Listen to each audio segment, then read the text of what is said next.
जिसमें देश को चलाने के नियम हैं। हमारे भारत का संविधान दुनिया का सबसे लंबा और लिखित संविधान है, जिसमें 470 से ज्यादा आर्टिकल्स और 12 अनुसूचियां यानी शेड्यूल्स हैं।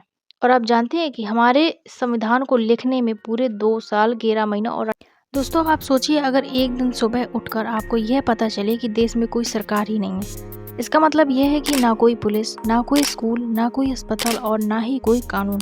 कितना अच्छा होता ना, हर कोई अपनी मर्जी से जीवन जीता, अपनी मर्जी से काम करता। और इसमें तो बच्चों को और भी खुशी मिलती कि उन्हें ना स्कूल जाने का डर और ना ही होमवर्क करने की चिंता, बस सारा दिन मौज मस्ती ही करना है। कैसा होगा वो दिन? लेकिन इतना मत सोचो, क्योंकि ऐसा कुछ होने वाला नहीं है। जी हाँ, क्योंकि हमारे देश को चलाने के लिए एक मजबूत सिस्टम है, जिसे हम शासन प्रणाली, गवर्नेंस सिस्टम कहते हैं। तो आज हम इसी सिस्टम के बारे में समझेंगे, हमारा देश कैसे चलता है और हमारी सरकार किस तरह से जनता के लिए काम करती है। तो चलिए शुरू करते हैं अपनी बस यात्रा को। तो सवारी फुल हमने कर ली है, तो अब चलते हैं हम अपनी बस को लेकर। तो सबसे पहले हम शुरू करते हैं सरकार से। सरकार क्यों जरूरी है? Why do we need a government? हमें सरकार इसलिए ज़रूरत है क्योंकि सरकार का काम है न्याय और कानून व्यवस्था को बनाए रखना, देश की अर्थव्यवस्था को चलाना, जनता की ज़रूरतों को पूरा करना, एजुकेशन को बढ़ावा देना और हेल्थ में सुधार करना, और विदेशी संबंध और सुरक्षा की देखभाल करना। ये सभी कार्य सरकार के हैं। एग्जाम्पल के तौर पर हम देखें तो दुनिया के कुछ ऐसे देश हैं जिनमें सरकार न होने के बराबर है। सोमालिया जैसे देशों में कोई मजबूत सरकार ही नहीं है। इसका मतलब है कि वहाँ पर कोई नियमित कानून नहीं है, जिसकी वजह से वहाँ सरकार न होने की वजह से अराजकता फैली हुई है। इसीलिए सरकार का होना बहुत ज़रूरी है। अगर सरकार नहीं होगी तो देश को कंट्रोल करना मुश्किल हो जाएगा। अगर हम सरकार की संरचना के बारे में देखें तो structure of government in India, सरकार 3 तरह से काम करती है।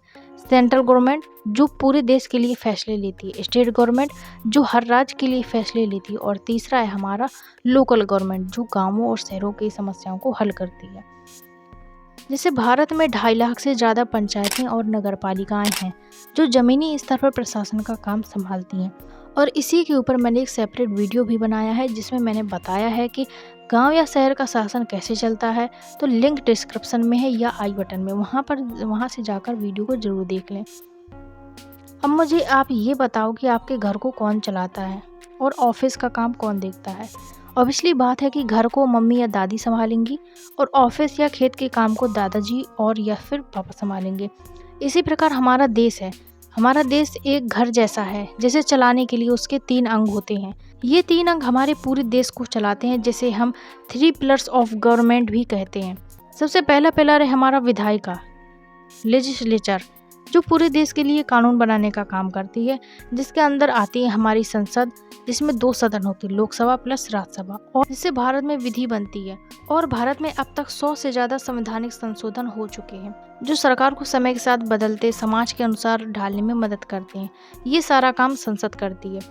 अब दूसरा पिलर है हमारा कार्यपालिका, एग्जीक्यूटिव, जो सरकार चलाती है, जिसमें प्रेसिडेंट होते हैं जो देश के संवैधानिक प्रमुख होते हैं, प्राइम मिनिस्टर और कैबिनेट मिनिस्टर्स होते हैं जो नीतियाँ लागू करते हैं, चीफ मिनिस्टर और स्टेट मिनिस्टर यानी राज्य मंत्री होते हैं।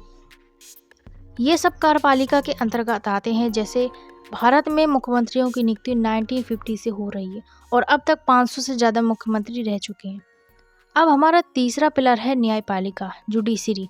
जुडिशरी पूरे भारत में कानून बनाने का काम करती है और सबको न्याय देती है, जैसे supreme court, high court, district court और लोकल कोर्ट यानी स्थानीय न्यायालय। ये सब न्यायपालिका के अंतर्गत आते हैं। अब आप सोचो कि भारत में सुप्रीम कोर्ट जब बना, तब सुप्रीम कोर्ट के पहले चीफ जस्टिस कौन थे? वह थे हरिलाल जे कानिया। और आज सुप्रीम कोर्ट में 34 जज होते हैं, जिसमें कि 1 चीफ जस्टिस होते हैं और बाकी सारे जज होते हैं। जिसमें भारत के 51 नंबर के चीफ जस्टिस हैं संजीव खन्ना, जो पूरे देश के लिए बड़े फैसले लेते हैं। और आपको पता है कि ये सब जो मिलकर पूरे देश को चलाते, इन्हें ताकत कहाँ से मिलती है? वह है संविधान यानी इंडियन कॉन्स्टिट्यूशन, जिसमें देश को चलाने के नियम हैं। हमारे भारत का संविधान दुनिया का सबसे लंबा और लिखित संविधान है, जिसमें 470 से ज़्यादा आर्टिकल्स और 12 अनुसूचियां यानी शेड्यूल्स हैं। और आप जानते हैं कि हमारे संविधान को लिखने में पूरे 2 साल 11 महीना और 18 दिन का समय लगा था। अब सोचने वाली बात यह है कि सरकार बनती कैसी है? तो वो है चुनाव। जी हाँ, चुनाव यानी इलेक्शन से ही हमारी सरकार का चुनाव होता है।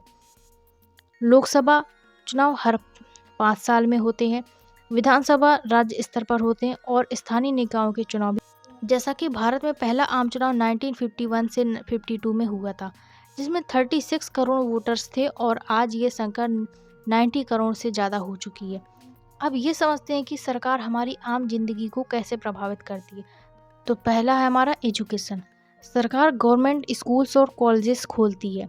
सेकंड हमारा हेल्थ, मुफ्त टीकाकरण और गवर्नमेंट हॉस्पिटल की सुविधा देती है। तीसरा है हमारा एम्प्लॉयमेंट, सरकारी नौकरियों और पर्यटन स्टार्टअप के लिए योजना ला। नेक्स्ट है हमारा तकनीकी और डिजिटल इंडिया, आधार कार्ड, यूपीआई और सरकारी ऐप्स के जरिए सेवाएं प्रदान करती है। जैसे डिजिटल इंडिया योजना के तहत भारत दुनिया का सबसे बड़ा डिजिटल ट्रांजैक्शन वाला देश बन गया है। अब आखिरी पॉइंट समझते हैं कि हमारे लिए सरकार को समझना क्यों ज़रूरी था। वो इसलिए था क्योंकि अब जब आपको पता चल ही गया है सरकार कैसे काम करती है, तो इसके कितने अंग होते हैं, इन अंगों का क्या काम होता है और ये कैसे काम करते हैं, तो अगली बार जब कोई नया कानून आया और कोई बजट पेश हो या कोई चुनाव हो तो आप उसे बेहतर तरीके से समझ सकें। अब आपको बताना है कि भारत में कितने हाई कोर्ट होते हैं। इसका जवाब आप हमें कमेंट बॉक्स में ज़रूर दें। अगर वीडियो अच्छा लगे तो लाइक शेयर सब्सक्राइब ज़रूर करें। तब तक के लिए मिलते हैं हम नेक्स्ट वीडियो में।